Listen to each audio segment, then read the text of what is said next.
నమస్తే. Welcome to our channel. ఈరోజు మనతో భద్రకాళి పీఠాధీశ్వరి సింధు మాత ఉన్నారు. వారితో మాట్లాడదాం. నమస్తే అమ్మ. నమస్తే అమ్మ. మంత్ర దీక్షల్లో గోప్యత అవసరం అంటారు కదండీ! అంటే ఆ అనుభవాలు కానీ, ఆ ఎక్స్‌పీరియన్స్ కానీ ఎవరికీ చెప్పకూడదు అని కొంతమందంటారు. చెప్పొచ్చు, షేర్ చేసుకోవచ్చు తప్పేమీ లేదు అని ఇంకొంతమందంటారు. అసలు గోప్యత ఉండాలా? లేకపోతే చెప్పడం వల్ల పర్వాలేదు అంటారా? లేకపోతే చెప్పడం వల్ల వాళ్ళకేమైనా ప్రాబ్లమ్స్ అంటారా? ఓం శ్రీ గురుభ్యో నమః. ఓం శ్రీ మాత్రే నమః. సహజంగా అమ్మ సాధకులు, సిద్ధులు అని 2 విధాలుగా ఉంటారు. హ్మ్. అంటే ఆల్రెడీ సాధనలో ఉన్న వాళ్ళకి గోప్యత అనేది అవసరం. ఎందుకంటే ఇప్పుడిప్పుడే ఒక మొక్క భూమిలో ఏసి ఎదుగుతుంది అనుకుందాం. హ్మ్. ఆ మొక్కకి ప్రొటెక్షన్ అవసరం. అవునండి. ఎందుకంటే ఎవరైనా తొక్కేయచ్చు, ఆవులు మేసేయచ్చు, ఏదైనా జంతువులు అడ్డుపడొచ్చు, పిల్లలు పాడు చేయొచ్చు ఆ మొక్కని. కాబట్టి చుట్టూ కంచె అనేది వేస్తారు. ఆ మొక్క ఎక్కడుందో కూడా చెప్పరు. ఎందుకంటే దాని రక్షణ కొరకు గోప్యత అనేది అవసరం. అదొక మహావృక్షం అయిపోయింది అనుకుందాం. హ్మ్. ఆ రక్షణ అవసరం లేదు గదా! ఆ చెట్టే ఎంతో మందికి రక్షణననేది ఇస్తుంది. అదే 10 మందికి ఆ! నీడనిస్తుందండి. అదే 10 మందికి నీడనిస్తుంది గాబట్టి, హ్మ్. ఒక మహావృక్షానికి గోప్యత అనేది అవసరం లేదు. హ్మ్. ఇప్పుడు మనం చరిత్రను తీసుకున్నట్లయితే, విశిష్ట అద్వైతాన్ని తీసుకున్నటువంటి రామానుజాచార్యులు గురువు దగ్గర నుంచి మంత్రదీక్ష స్వీకరించి, బయటకొచ్చి గట్టిగా చెప్పారనమాట అష్టాక్షరి మంత్రాన్ని అందరికీ వినపడేటట్టు. హుహు. ఎందుకంటే, ఆయన అష్టాక్షరి మంత్రం పొందడం కోసం అనేక అష్టకష్టాలు పడ్డారు. హ్మ్. కష్టాలు పడి గురువు చనిపోయేటప్పుడు చివరి క్షణంలో చెప్పి చనిపోతారనమాట ఆయన. అప్పుడు ఆయన నేను ఒక మంత్రం పొందడానికి ఇన్ని కష్టాలు పడ్డాను గదా! ఇంకెవరు ఇన్ని కష్టాలు పడకూడదు. అందరూ ఉన్నత స్థితికి వెళ్ళిపోవాలనే మంచి మనసుతో ఆతృతగా మంత్రం వినిన వెంటనే వచ్చి బయటకొచ్చి అందరిలో ప్రకటించేశారు. హుహు. అప్పుడక్కడ ఆయన శిష్యుల్లో ఒక శిష్యుడొచ్చి, "నువ్వు నరకానికి పోతావు. ఎంతో గొప్పదైనటువంటి అష్టాక్షరి మంత్రాన్ని ఇలా పబ్లిక్‌గా అందరికీ చెప్తావా? ఎవరు పడితే వాళ్ళందరూ వినేశారు. నరకానికి పోతావు" అని అంటారనమాట హ్మ్. రామానుజాచార్యులు వారు. హ్మ్. అప్పుడు ఆయన అంటారు, "ఓకే. నేను నరకానికి పోతే పర్లేదు. అందరికైతే స్వర్గం దొరుకుతుంది గదా!" ఓహ్! అంటారు. హ్మ్. హ్మ్. కాబట్టి అందరి మేలు కోసం, అందరి బాగు కోసం అనుభవాలు గాని, మంత్రాన్ని గాని ఇచ్చేవాళ్ళు చాలా గొప్పవాళ్ళే అవుతారు. ఆయన ఈరోజు శ్రీ వైష్ణవులకి మార్గదర్శకుడయ్యారనమాట. శ్రీ హ్మ్. వైష్ణవులకే గాదు, ప్రపంచానికే అవునండి. విశిష్టాద్వైతాన్ని అందించి, అష్టాక్షరి మంత్ర మహిమని, నారాయణ మంత్ర మహిమని తెలియజేసినటువంటి హ్మ్. గొప్ప పెద్దాయన్ని మనం ఫాలో అవ్వచ్చు. ఎందుకంటే, ఒకరి మంచి కోసం ఇచ్చేటటువంటి మంత్రం అనేది చాలా గొప్పది. తర్వాత ఏంటంటే, మన వేదాలు. హ్మ్. మన వేదాలంటే ఏంటి? ఎంతోమంది గురువుల ఎక్స్‌పీరియన్స్‌లవి. అనుభవాలు. అవునండి. శృతి, స్మృతి అంటారు. శృతి అంటే ఏంటి? వినపడింది. హ్మ్. అంటే ఎక్కడి నుంచి వినపడింది? భగవంతుడి నుంచి వినపడింది అనర్థం. అంటే సాధనలో బాగా ఉత్కృష్టమైన స్థితికి మన యోగులు వెళ్ళినప్పుడు, వాళ్ళ తపశ్శక్తి ప్రభావం చేత వాళ్ళు విన్నారు హుహు. వేదమంత్రాలు. హ్మ్. విన్నప్పుడు తాళపత్ర గ్రంథాల మీద రచించి, అనుశ్రవం అంటే గురువు నుంచి శిష్యుడికనమాట. వచ్చాయి వాళ్ళకి మంత్రాలు. హ్మ్. వేదాలన్నీ ఏంటి? కొంతమంది గురువుల యొక్క ఎక్స్‌పీరియన్స్‌లు. యోగినీల యొక్క ఎక్స్‌పీరియన్స్‌లు. వేదాలేం ఒక్కరే రాయలా. కొన్ని వందల మంది గురువుల యొక్క ఎక్స్‌పీరియన్స్‌లవి. మరి ఎక్స్‌పీరియన్స్ పక్కనోళ్ళకి చెప్పకూడదు అంటే ఈరోజు ఇంత జ్ఞానం ఎక్కడి నుంచొచ్చేది? అవునండి. మన గురువులు, పండితులు బాగా ఆలోచించి హ్మ్. బ్రాహ్మణులకి ఒకానొక సమయంలో బ్రాహ్మణులకు మాత్రమే వేద అధ్యయనం చేసేటటువంటి ఇదుంది కాబట్టి, తంత్రాలు, శ్లోకాలు, స్తోత్రాలు, పూజలు అన్నీ ప్రపంచానికి తీసుకొచ్చారు. హ్మ్. అంటే ఎవరికి సంబంధించిన పూజలు వాళ్ళకి. మరి మేమేం చెప్పము. గోప్యత పాటించుకోవాలి. మా ఎక్స్‌పీరియన్స్‌లు చెప్పకూడదు అనుకుంటే, మనం చిన్న స్థాయిలో ఉన్నామనుకోండి సాధనలో, జాగ్రత్త కోసం గోప్యత పాటించు అంటారు. హ్మ్. మరి లోక కళ్యాణం గురించి ఆలోచించేటటువంటి వ్యక్తి, ప్రపంచాన్ని ఉద్ధరించాలి అని ఆలోచించేటటువంటి వ్యక్తి గోప్యత పాటించకూడదు కదా! హ్మ్. మరి మన మహర్షులు, సప్తఋషులు, వేదాలు అధ్యయనం చేసిన వాళ్ళు గావచ్చు, వేదాలకు అనుగుణ వాళ్ళు గావచ్చు భగవంతుడి నుంచి, ఈరోజు మా జ్ఞానాన్నంతా మనకు అందించారు గాబట్టి, ఈరోజు మనం ఇంత శ్రేష్టంగా పూజలు చేసుకుంటున్నాం హ్యాపీగా. కాబట్టి మహావృక్షాలకు గోప్యత అవసరం లేదు. హ్మ్. చిన్న చిన్న సాధకులకి గోప్యత అవసరమే.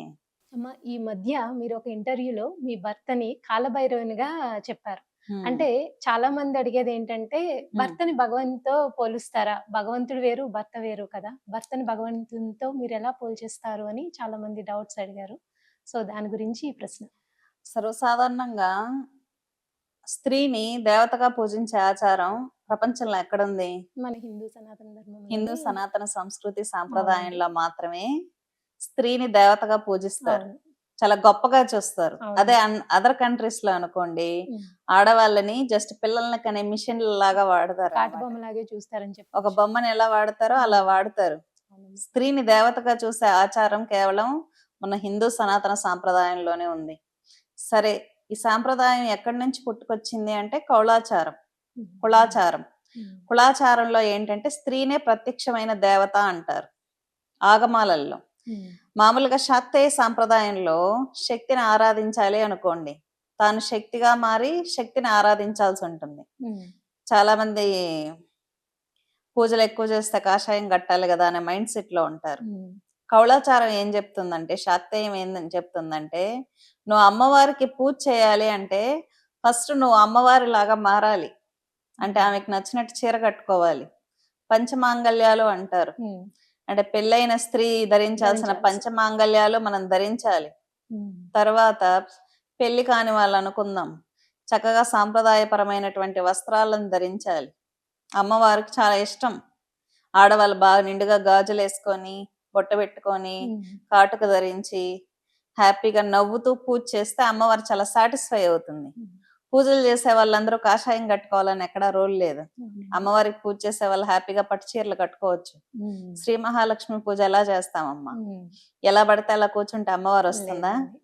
పసుపు రాసుకొని, గంధము, తర్వాత అమ్మవారికి నచ్చినటువంటి సుగంధ ద్రవ్యాలు, తీపి వస్తువులు అన్నీ వాడుతూ లక్ష్మీ పూజ చేయాలనుంది.